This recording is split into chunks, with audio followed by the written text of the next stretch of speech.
Today's Sabbath school lesson is captioned, "Trust God, not your own resources." King David should have known better. He should have known from the experience of his best friend Jonathan, that when you are in covenant relationship with God, it doesn't matter whether you have a few men or many. God can give you the victory. In 1 Samuel 14 1-23, the Bible records the story of how Saul's son, Jonathan, and his armor-bearer defeated an entire garrison of Philistines, with the help of God. But in spite of this experience, and many others in the history of God's people, when difficult times came to King David, he allowed Satan to tempt him to trust in his own strength and ingenuity.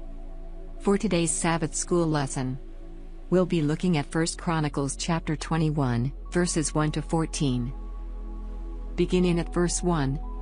Now Satan stood up against Israel, and moved David to number Israel. So David said to Joab and to the leaders of the people, "Go, number Israel from Beersheba to Dan, and bring the number of them to me, that I may know it." And Joab answered, "May the Lord make his people 100 times more than they are. But, my lord the king, are they not all my lord's servants? Why then does my lord require this thing? Why should he be a cause of guilt in Israel?"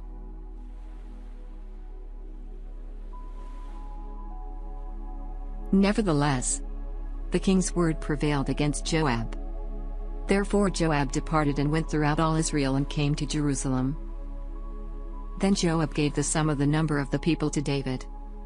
All Israel had 1,100,000 men who drew the sword, and Judah had 470,000 men who drew the sword.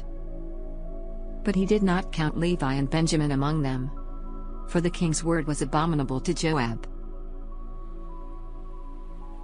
And God was displeased with this thing, therefore he struck Israel. So David said to God, "I have sinned greatly, because I have done this thing, but now I pray, take away the iniquity of your servant.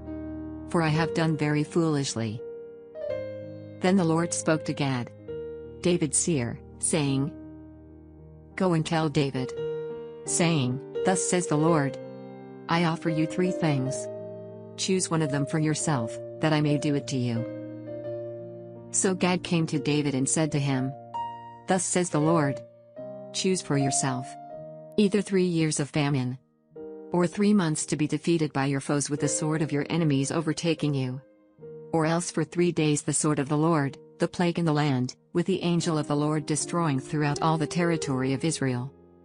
Now consider what answer I should take back to him who sent me." And David said to Gad, "I am in great distress. Please let me fall into the hand of the Lord, for his mercies are very great.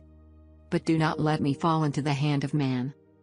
So the Lord sent a plague upon Israel, and 70,000 men of Israel fell.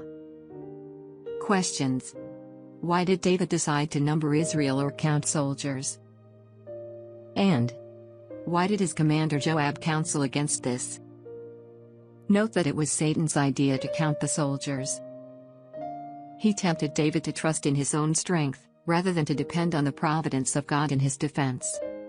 Joab, the leader of Israel's army, tried to persuade David not to number Israel because he had seen God work on behalf of Israel. But David demanded that the numbering go forward.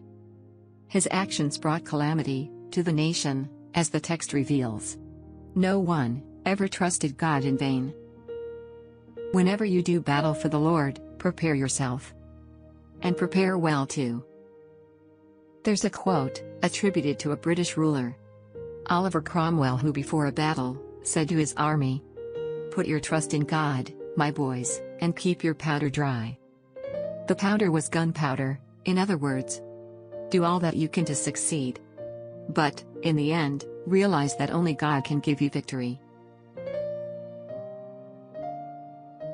In our immediate context, it is very tempting to trust in the power of the government, or in our bank accounts. But in every crisis mentioned in the Bible, when the people trusted in God, He honored their trust and provided for them.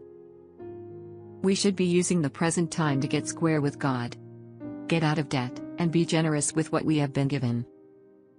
In the words of the old gospel song, "If we ever needed the Lord before, We sure do need Him now.